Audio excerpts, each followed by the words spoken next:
Laurie, you did a big video series on The Fiend fairly recently, so I feel like you're best placed to tell us why he's so cool. Well, I mean, it's one of those. I think it's a really interesting, just visual character for Bray. It's like he. I think he's always brought a lot of inspiration from things like horror films and stuff like that to what he was doing when he was the cult leader Bray Wyatt as well. There was that brief period where he was Axel Mulligan as well, which was the sort of like more of a Jason style character.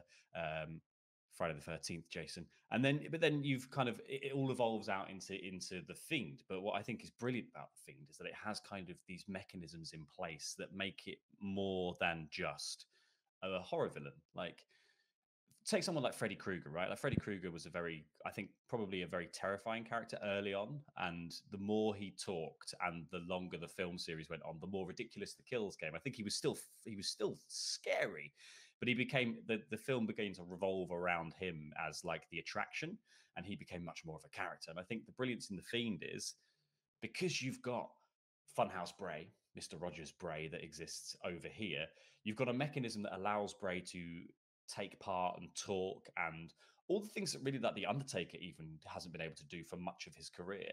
And you've got that mechanism there, and then you keep the Fiend as this special, scary attraction that comes out on like big occasions, on big events. And realistically, probably shouldn't have lost at any point in its run so far. Like I think throwing it to Goldberg was a very silly thing to do with the Fiend. You could have kept that really special. And then I think they've sort of realized now that sending out Bray and now, as far as we know, cult leader Bray, um, these are two mechanisms that you can use to have Bray Wyatt lose matches and lose the belts, etc. And then you can keep the Fiend as this unstoppable monster.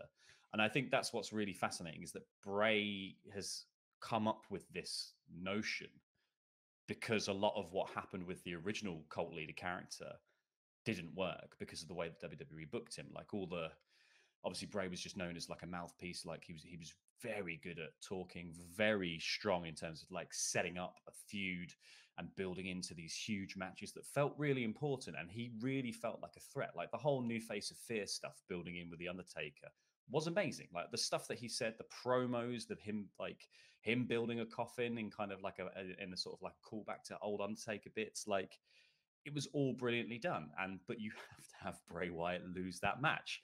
So then Bray never really pays off on anything he ever says.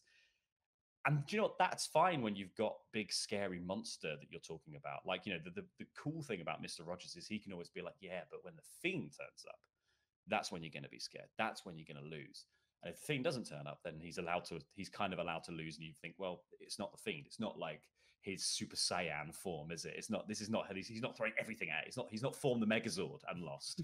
He's just in the T Rex, just going, And so I think that's one of the things that's really, really cool about the Fiend is that it is a direct response to Bray's previous gimmicks and his previous run in WWE. So it gets to sort of operate on this meta level.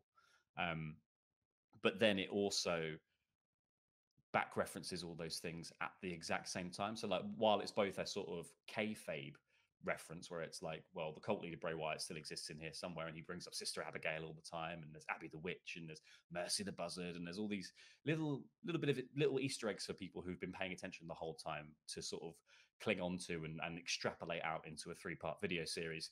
You then also have a kind of shoot version of that going on with the character as well, where the very well publicized issues that Bray Wyatt has had in WWE in terms of booking and all the kind of things that people said were failings of his character have been made strengths of the Fiend's character. And I just think that's genius. And it's really, it was fascinating. Like last year at SummerSlam, when the Fiend, made his in-ring debut in that great match with Mhm. Finn Balor, with the super cool entrance, the new version of Bray Wyatt's theme by Code Orange and all this. Like really, it was an awesome presentation of the character. It was the fans kind of going back and looking for like these references, and they dug up that old Bray Wyatt promo that wasn't actually for anything really. I think it was for WWE.com or something, like, Mhm. tell us a scary story. And he's describing the Fiend. He's literally telling the story of the Fiend. I think that the way that Bray has kind of like connected all of this together it's very comic book in that way. Mm, Like it feels like a really big sort of fleshed out world, as opposed to, a sort of standard WWE, but not just WWE, wrestling companies in general, which is just like, boom, here is your character. Bray's like, no, no, no, this is my character, and like all of this mm. stuff around it. Yeah, I think it's kind of it's almost the D&D approach to making a character, right? It's that sort of like, I've written so much backstory that you're never going to hear in a first session where it's like, I hit them with the sword. I have a little bit of speaking. Like, you're never going to get through all the backstory with one character in D&D. And I think that's what Bray's done here. He's gone overboard on creating bits of lore, and I think he's got, like, in his head, he's probably got a timeline for everything that happened to the character. He's probably got the transition, like the speculation about whether they think the Mr. Rogers' character is actually mad or not. Like, whether Bray was put into an asylum, like he was doing all these tweets in the transitional period between being cult leader Bray and uh, Bray, Mr. Rogers, and then the Fiend. Like, there is all this fascinating stuff that he's sort of breadcrumbed throughout his career in WWE across social media or in his Instagram or just in little bits of promo work. And you don't know, like, you can never really work out whether it's part of the grand plan of what Bray Wyatt was doing, but because there's just enough of them and he calls back to them constantly, you have to think that it probably is. And it's so remarkable, I think, in wrestling to leave a thread dangling and it actually go somewhere. Like, most threads in wrestling that end up dangling is because they've just gone, that didn't work, move on. And they just do Yeah. something else. And so you're just like, well, how did AJ Styles come back from being buried alive? You know, Just came did back, we mate. Yeah. did we ever find out, like, how will someone come back from having their eye pulled out of their head potentially? Yeah. Like, do you know what I mean? These are all, wrestling generates questions and often leaves them unanswered because they've moved on to the next feud, and it's too confusing to try to sort of mechanically work backwards. But what Bray's threads and breadcrumbs do is open up more storytelling possibilities because they're mysterious. It's not Bray Wyatt has a broken leg, so we need to work out a way that he doesn't have a broken leg anymore. It's Bray Wyatt talks about a mysterious man in the woods, and you don't know whether that's a thing he saw in his head, that's a thing he saw that was real. This is a demon. This is a monster. This was another person. This was a reflection of Bray Wyatt. There is all these questions generated by just that one little scene, this little weird horror story, The Man in the Woods, that he told, that you can just go, well, all he has to do in the future is go, well, my next character is just going to be like white makeup, yellow hair, and everyone's like, oh my god, it's been there all along. It's a master plan.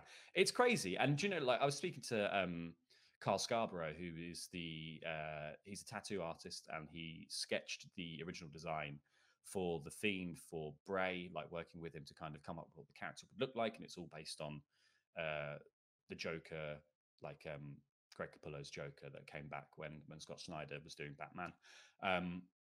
And he said that with Bray rang him to say, would you design this for me? And then just sent him a barrage of messages and images, like constantly for a few weeks, of just like, here's all of my ideas. So it seems like it's all there. And I think Carl says, like, he's never met anyone with such a grasp on what their character is as Bray.